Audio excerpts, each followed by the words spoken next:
Thanks for joining the Apologist bookshelf again. Gary Zacharias here. This is a book that has not been out all that long. Let me see what the date of it is. It's called Why God Makes Sense in a World That Doesn't. The author is Gavin Ortlund. It came out in 2021, so pretty up to date.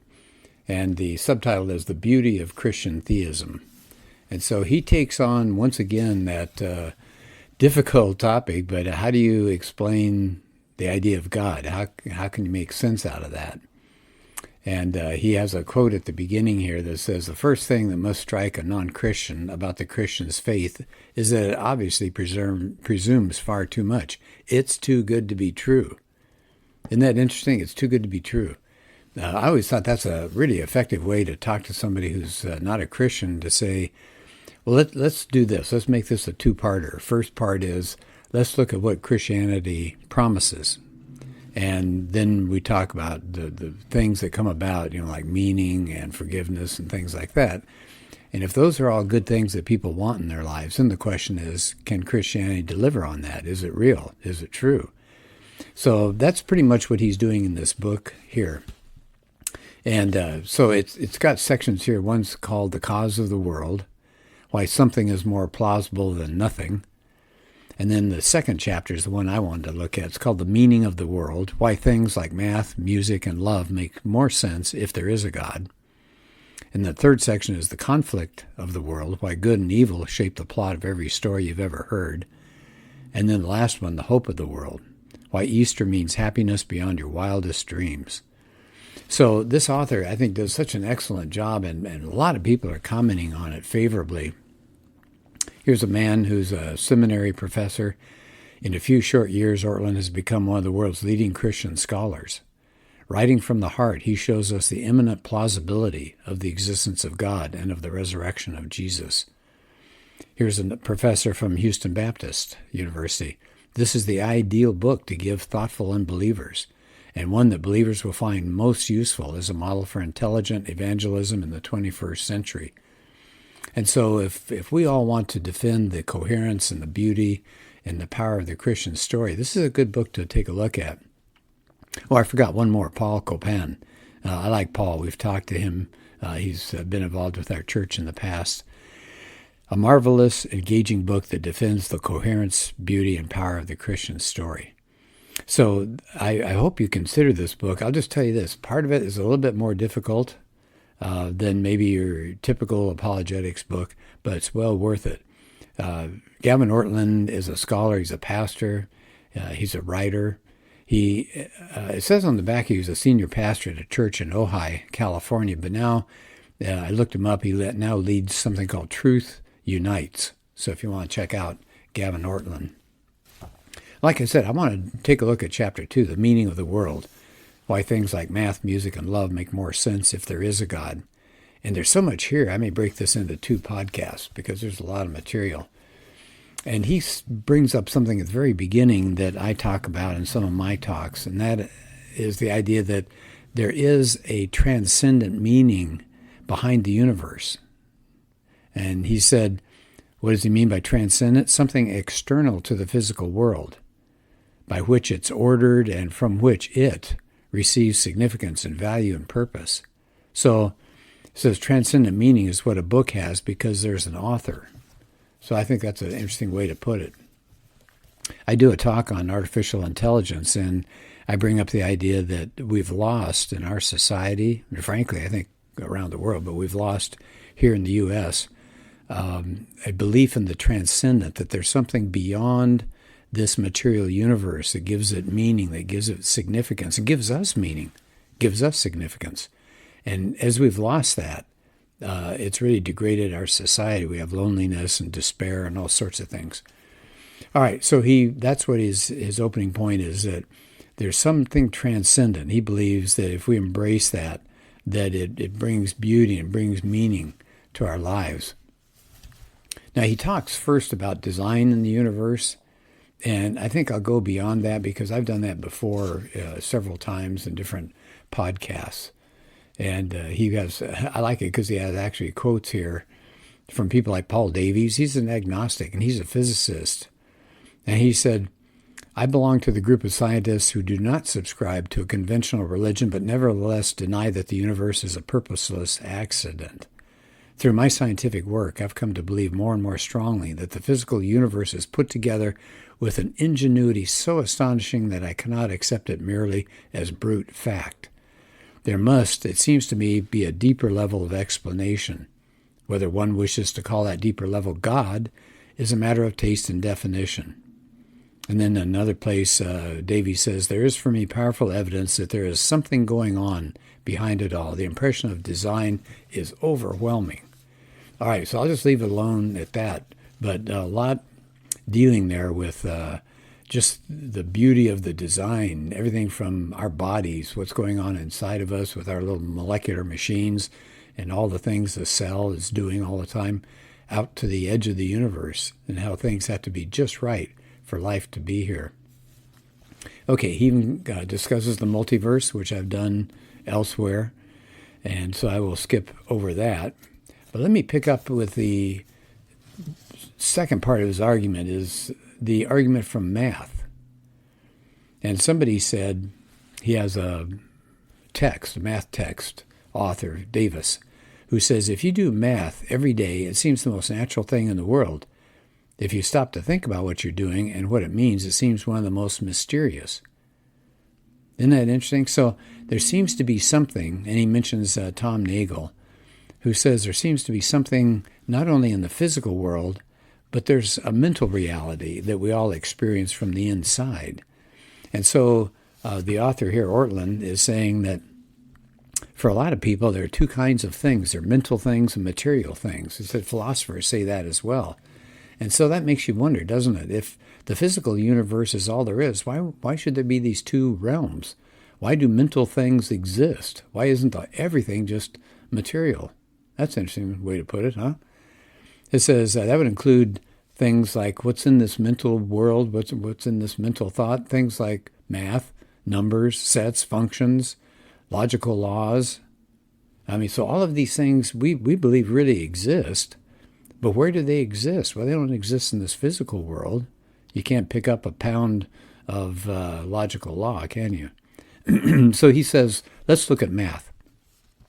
He says three things about it seem curious if you're a naturalist. In other words, you believe the universe is all there is. One is its permanence and durability. Two, its elegance and beauty. And three, its applicability and its usefulness. All right, so how about number one? It said it has a durability, doesn't it? Mathematical truths exist independently of human minds. I mean, think about it. If the entire human race was wiped out somehow, would mathematical truths still exist? Yeah, no doubt about it. So he spends some time on that, and I won't cover a lot of this, but he said many mathematicians, for example, if you want to think about math being here permanently and being durable, he said many mathematicians speak of discovery when they're looking at math. Now, discovery suggests it was out there all the time, and then we just came upon it. Right? So I think that's an interesting way to put about it.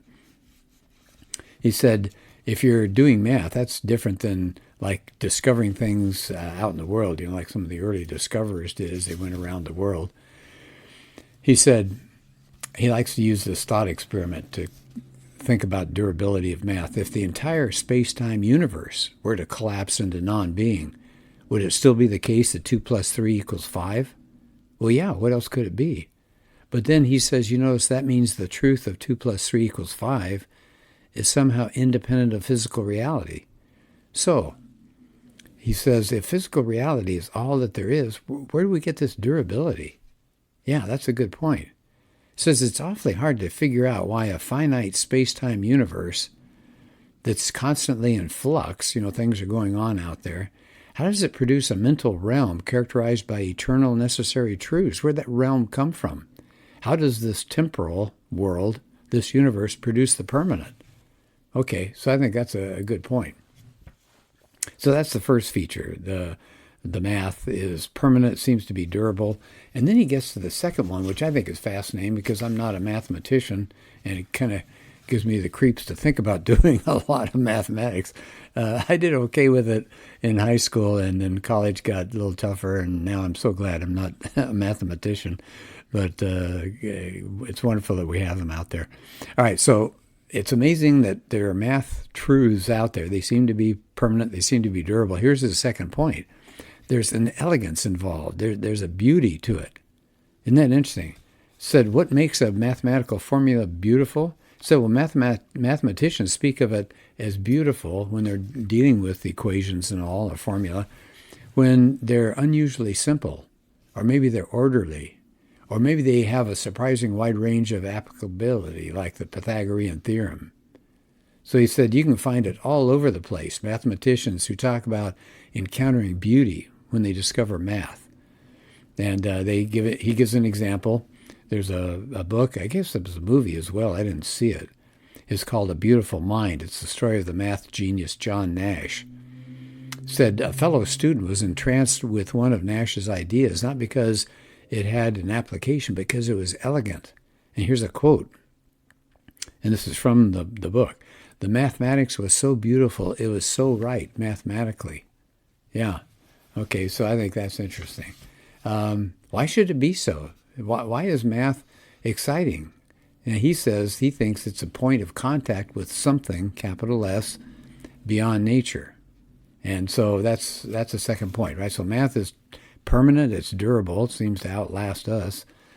How's that possible? It seems to outlast the universe. It's elegant, it's beautiful. And then this third point, it has great application. It's so useful. He said we can't deny how incredibly useful math is. It said allows us to make predictions and do all sorts of mathematics to understand what's going on out there.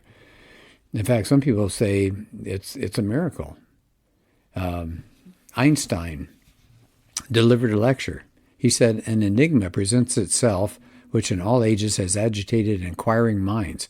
How can it be that mathematics, being after all a product of human thought, which is independent of experience, is so admirably appropriate to the objects of reality? Okay, so there we go. We got those three things going on when it comes to math. So he says math seems to suggest there's something beyond this world because math is permanent, it's elegant, and it has great usefulness.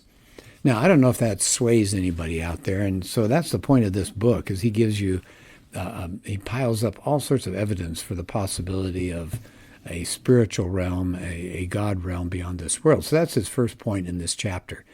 Math can give you an idea that there may be a God. Here's the second area. It's the language, he calls it the language of angels, the argument from music. And then he offers a suggestion. I just did that this morning. He said, before you read this section, I suggest you listen to Hans Zimmer, the man who's written so many wonderful scores for movies and all. He has a piece called Chevaliers de Sangreal, and I probably butchered that, but I'll spell it for you because I just listened to it. You can go to YouTube and just have a listen. I'll tell you what's amazing about it. I don't want to give it away. It's just a beautiful piece of music. But it also, I looked at the notes that people commented, after they listened to it on YouTube. I always love looking at the comments of people.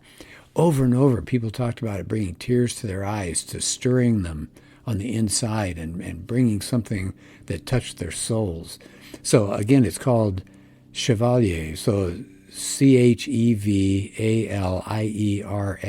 Chevaliers de Sangreal, Sangreal. So listen to it if you can. It is just amazing. So he said, there seems to be something to do with music. He said it's a great source of transcendence, music and the other arts. He said just music feels important. It feels grand. It feels palatial. He says almost like it's conveying something to us way too poignant for words.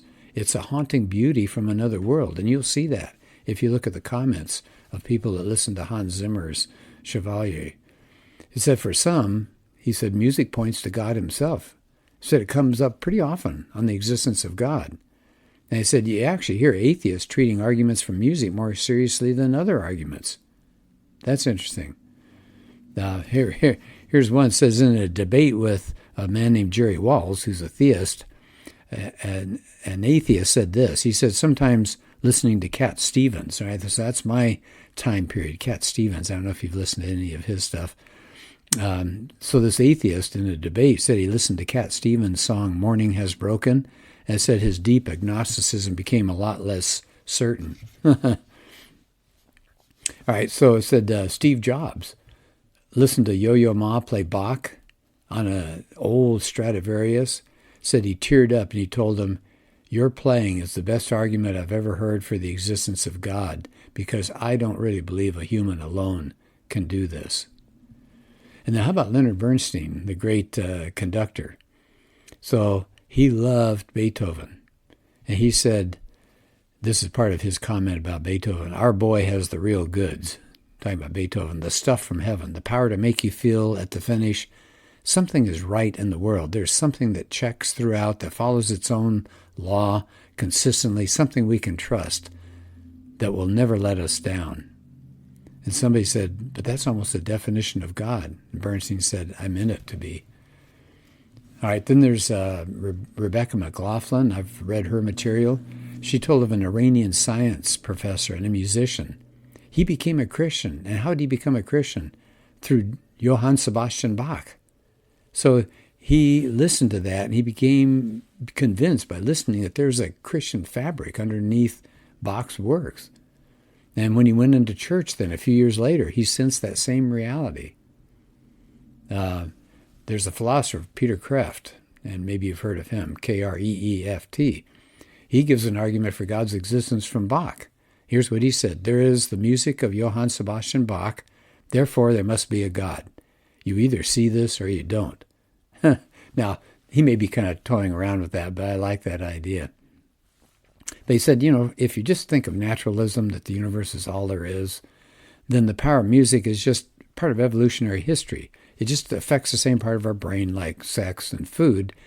But here's the key thing: it doesn't have any obvious survival function. So why does it affect us so emotionally? Yeah, I think that's a great question. So it said it just seems authentic to think that it's evolution. It says it's difficult to sit there and enjoy music while you're thinking, my brain is tricking me into the experience of transcendence. I enjoy this just because it intersects with factors that help animals survive. That doesn't make any sense. It says, of course, evolutionary factors could explain, do they have any explanatory power at all? No, he says, not really. He said, so what's the alternative? If the transcendence is not deceptive, but maybe it's actually a clue to reality. And of course, that's where he wants to come down. So he said, if you're a theist, you believe there's a God, the world itself could be seen as a work of art or music. It's a creation of a personal agent. In fact, I always think of the book of Ephesians, chapter 2, verse 10. I've always loved this verse. It says, we are God's workmanship. So God is an artist, and he's created us, and he's created the world. And so he said, from a theistic perspective, the world itself is like a work of art or music. So music is a reflection of the Creator. So he says Christians have often attributed metaphysical significance to music. Think about the Chronicles of Narnia, C.S. Lewis wrote. The author here, Ortland, says Lewis attached a similar significance to music when the world was created. Aslan, who's the Christ figure of that world, sings the world into being. And there are other voices that join in, and they appear to be the stars themselves. So he said, so what are we stuck with? Well, if you're a naturalist, the alternative is pretty bleak. Music is just an accidental product of nature. But for the theist, it's the deliberate producer of nature. So I think that's a really good way to think about it. So I don't know, let's see. I think maybe I will stop along about here, because I want to cover in another podcast what he says about the argument from love.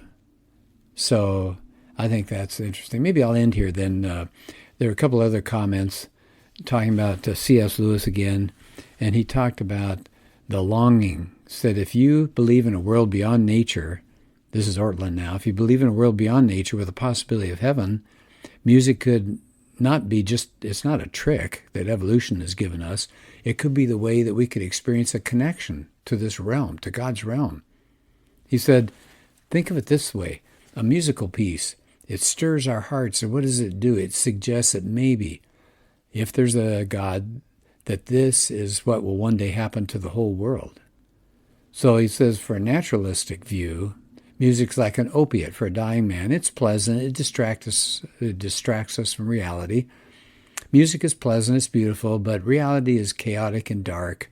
So music just pulls us away from the way things really are. Well, contrast that with a theistic view. Music is a window, like a window to an imprisoned man. It's a portal into ultimate reality. It's a little glimmer that maybe there's more out there. It's a way that transcendence and ultimate reality reaches down to us, even though we may be in a prison cell somewhere. So he said, imagine a man locked away, underground. It's dark, stuffy. He has no clue what the outside world is like, but he looks up and he sees light coming in, and he thinks there's got to be something more. So he ends the chapter by saying, what if music and that longing that it gives us is like that window? What if we're the man in the cellar? So we see that light coming through and we go, there's got to be something more. And he says music can do that to us. It stirs our soul, doesn't it? I mean, think about it. Music, if you're a naturalist, you just have to say, well, it's just wavelengths that hit our ear, and our brain interprets it a certain way. But, I mean, that just takes all the joy out of it. I've seen people, I'll give you one example. There's a man named Andre Rieu who does a lot of major orchestral work and takes his orchestra and his singers all over the world. And in this one city, he was doing Amazing Grace, the song Amazing Grace. And it was a major city in Europe, someplace, I forgot which one, maybe Berlin. And they focused on the audience as the song was being played. And there were people with tears coming down from listening to that song. And these were obviously well-to-do people. They were dressed up nicely. But there's something about music that can really touch our souls. All right, well, that's just one part of Gavin Ortland's book, Why God Makes Sense in a World That Doesn't. And I think he does an excellent job. And like they said, this might be something you would give to somebody who's a real thinker, who wants to process the idea of God and is willing to give this book a try. So I appreciate you listening, and let's do another podcast soon.